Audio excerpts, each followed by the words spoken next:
राज्यसभा की दोनों सीटों पर निर्विरोध जीत गया है। एनडीए के दोनों उम्मीदवारों की जीत तय कर दी गई है। मनन कुमार मिश्रा और उपेंद्र कुशवाहा जीत हासिल कर चुके हैं। विधानसभा में दिया गया जीत का सर्टिफिकेट। ये जानकारी आपके सामने, बड़ा अपडेट। एनडीए के दोनों उम्मीदवारों की जीत पक्की हो गई है और ये तस्वीर, मनन कुमार मिश्रा और उपेंद्र कुशवाहा जीत गए हैं।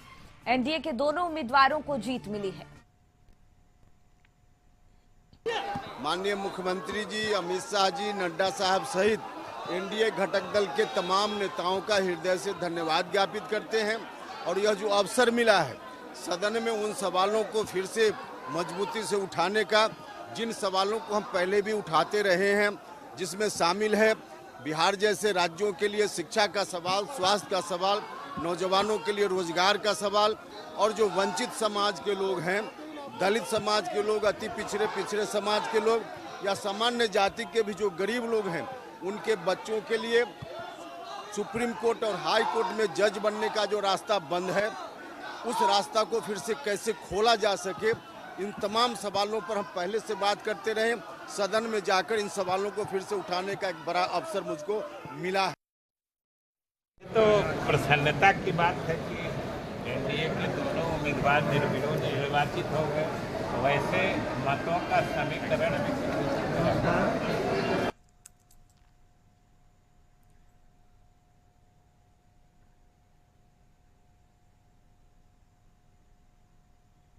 और इसी पर और ज्यादा जानकारी लिए आशुतोष जी हमारे सहयोगी जुड़ गए। देखिए आशुतोष, राज्यसभा की दोनों सीटों पर निर्विरोध की जीत हुई है और एनडीए के दोनों उम्मीदवार जीत गए हैं। क्या कुछ तस्वीर देखने को मिल रही है जीत के बाद? नहीं, बिल्कुल। जो संख्या बल था विधानसभा में, ये माना जा रहा था कि एनडीए के ही दोनों उम्मीदवार जीतेंगे। एक बीजेपी के कैंडिडेट हैं और दूसरे लोक मोर्चा के उम्मीदवार, क्योंकि उपेंद्र कुशवाहा की पार्टी है और पार्टी के राष्ट्रीय अध्यक्ष है उपेंद्र कुशवाहा। तो दोनों का निर्वाचन निर्विरोध हो चुका है। क्योंकि आज नामांकन वापसी की तारीख थी और दूसरी तरफ से कोई कैंडिडेट था नहीं, दोनों उम्मीदवार अकेले मैदान में थे, इसलिए उनकी जीत सुनिश्चित हो गई।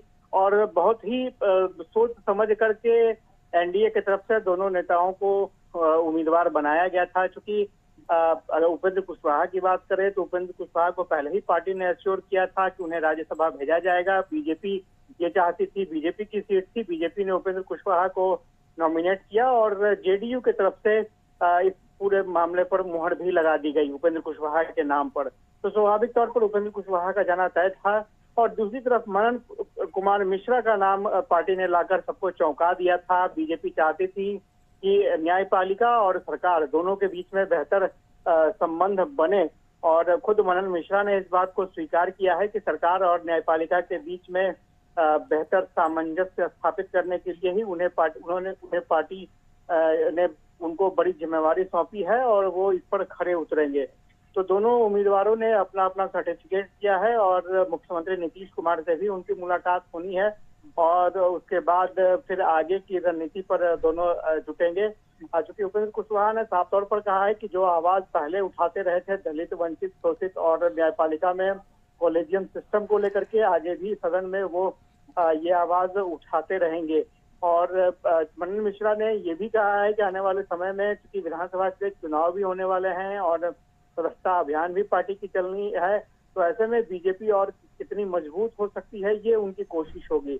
तो फिलहाल दोनों उम्मीदवारों ने सर्टिफिकेट दिया है। डिप्टी सीएम सम्राट चौधरी मौजूद थे वहां पर और विजय चौधरी खुद मौजूद थे मौके पर।